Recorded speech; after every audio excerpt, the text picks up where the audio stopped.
Testing, testing, 1, 2, 3. Yeah, I wanted to make this video as a kind of an excuse to test these things right here.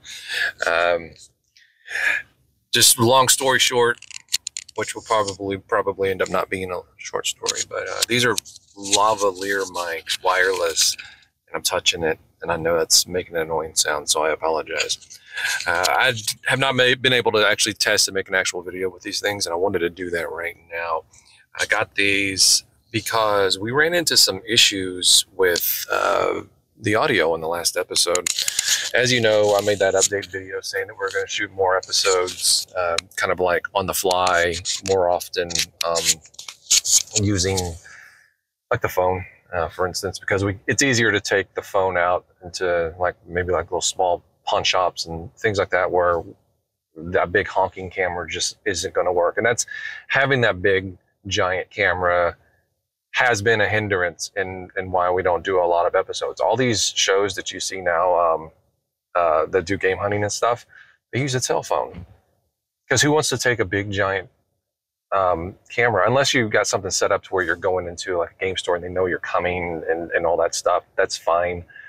But you know how many times we've gotten kicked out of even like flea markets and stuff for bringing in a giant camera. So doing, going to other places where just a random pawn shop or thrift store where they may not be like, we don't want you to, what's that camera? What are we doing? Now we ask anyway a lot of times, but it's still a hindrance because you got to call in and ask, hey, here's what you're doing, as opposed to just walking in, have a little cell phone handy, and then just, it's no fuss, right? So that's why it's so much easier to do this show way more often using your phone.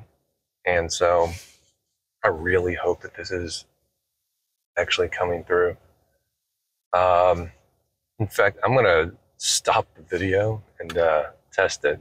Cool, I stopped the video, I tested it. It sounds great. I wasn't gonna talk and ramble on for 8 minutes and then go look at the footage and be like, I just wasted my time because nothing was going through. So we're fine, we're good.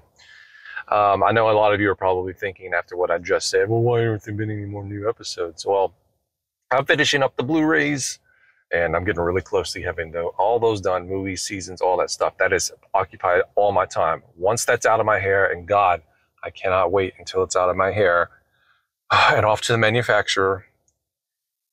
It's full steam ahead on as many episodes as we can humanly possibly do.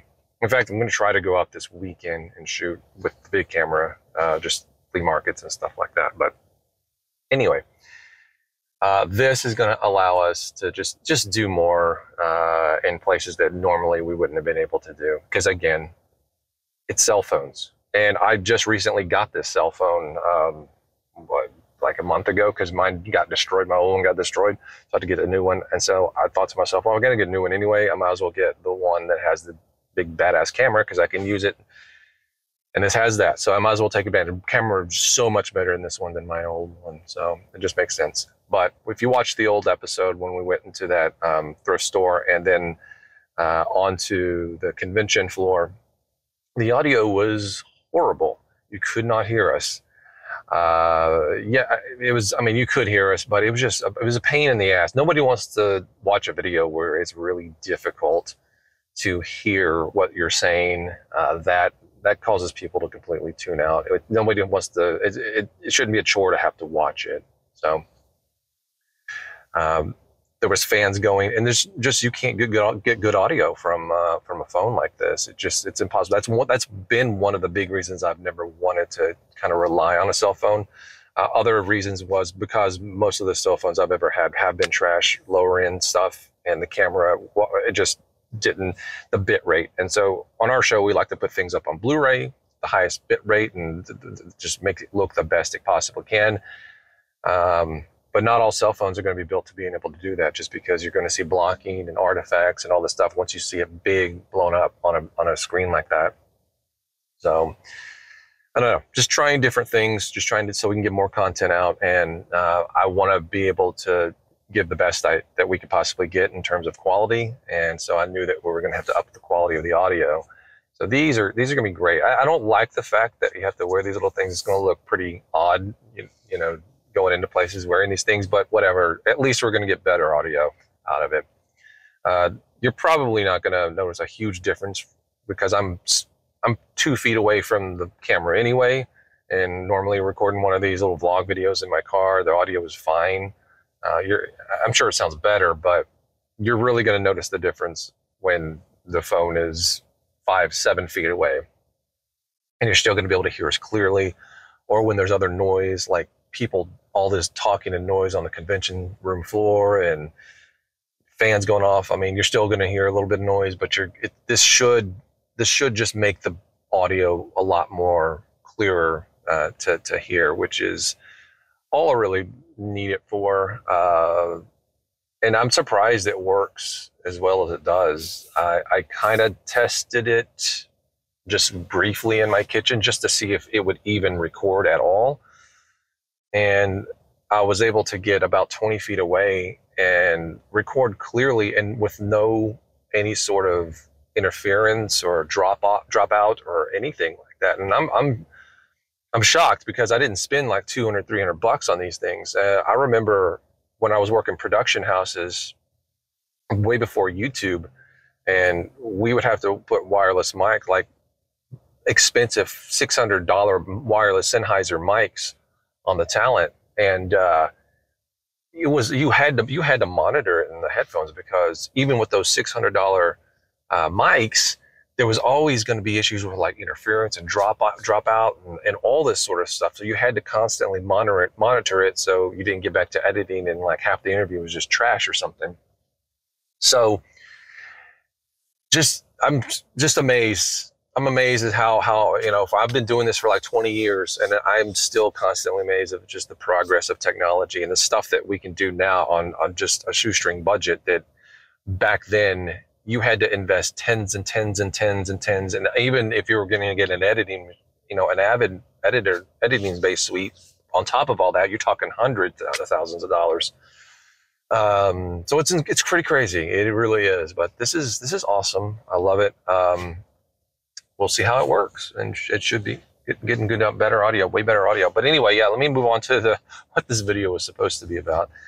So I'm, as you know, like I don't spend a lot on like 4Ks and things like that. I do try to upgrade my favorite stuff. And things that I know I'm going to watch all the time. I don't just go out and get something like on a blind buy or anything like that. I don't really want. That's what streaming is best for, as far as I'm concerned. If it's something I know I'm going to constantly watch, or one of my favorite things, and then sure, I'll go ahead and upgrade it to 4K. And by the way, let me know.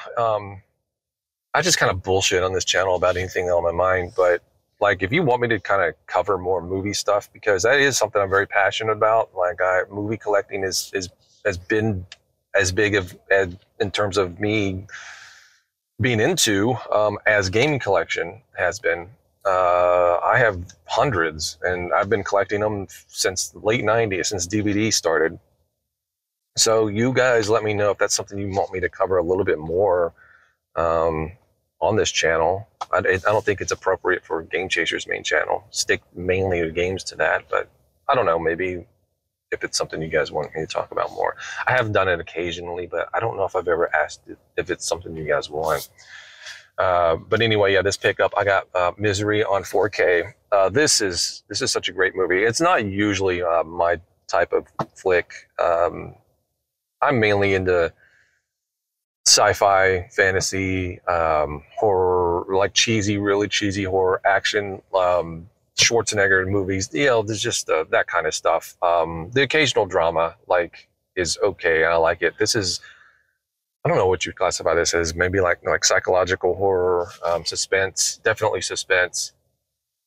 But if those of you have not seen it, it's basically about a famous writer who has an accident, and he gets picked up by a woman and brought to her cabin to basically heal up and take care of him. And she happens to be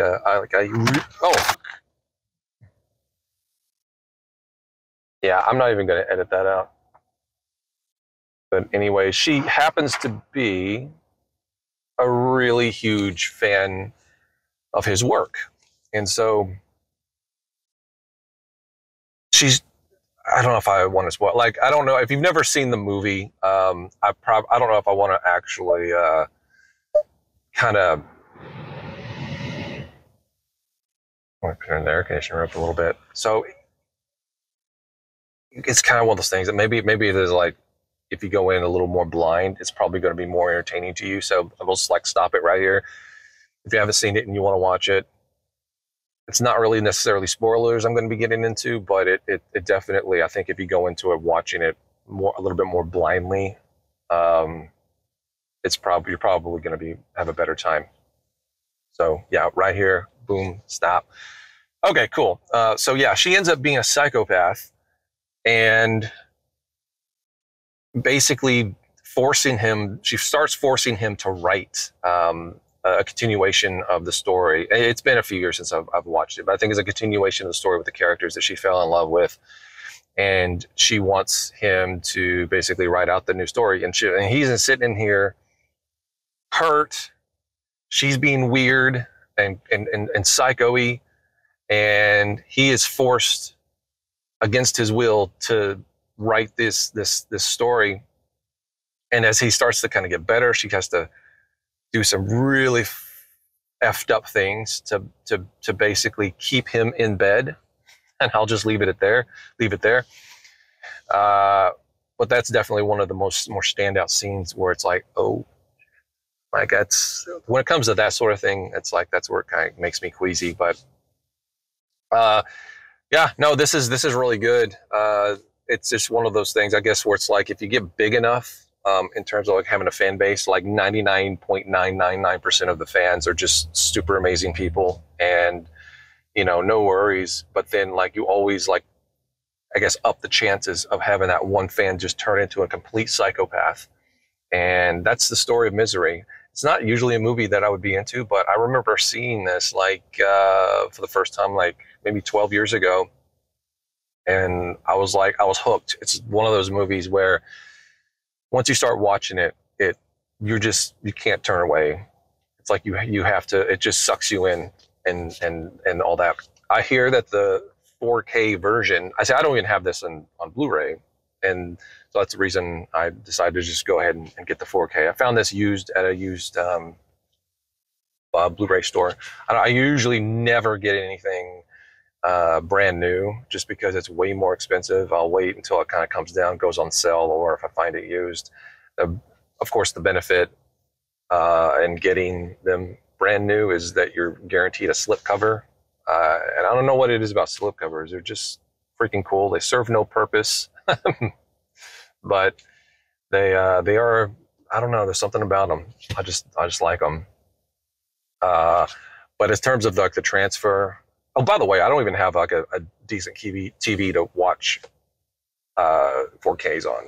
Like I have an Xbox, but like I could play it, but like I get no benefit from like the HDR stuff because I'm still running like a really old school television. I don't feel like spending a ton on the television right now, so I don't have really super awesome HDR. I don't have an HDR at all. So one of the big benefits of getting 4K is to get the HDR on it.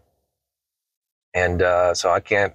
I'm kind of holding off watching these until I get something down the road that has HDR on it. This is mainly just me future-proofing myself. These are movies I know I'm going to watch eventually. I'll watch again and again. I know, hopefully, eventually, I get a TV that has HDR on it. And when I do, I'll be able to, I'll have them, but it's future-proofing myself because, a lot of times this stuff will come out and then like, if you don't get it like within the first year, it's like, it becomes hard to find, not necessarily like the big stuff like this, but more obscure things for sure. So I'm like, okay, that obscure movie that I really like that just came out on 4K. If I don't get it now, I'm going to be paying $100 on eBay. I'm not going to do that. So I'll just get it now. And then, when I'm able to watch it, I'll watch it. But the transfer on this is supposed to be like just exceptional, like really super, super, super crisp. Colors are great and no DNR I think every movie has, that's a miss. When people say no DNR, usually I think they're interpreting that a little bit. I'm not sure. I'm not a professional colorist, but I think every movie has a slight bit of DNR done to it, at least in a few scenes here and there that maybe have a little bit of noise or darkness or whatever. The point is, don't overdo it.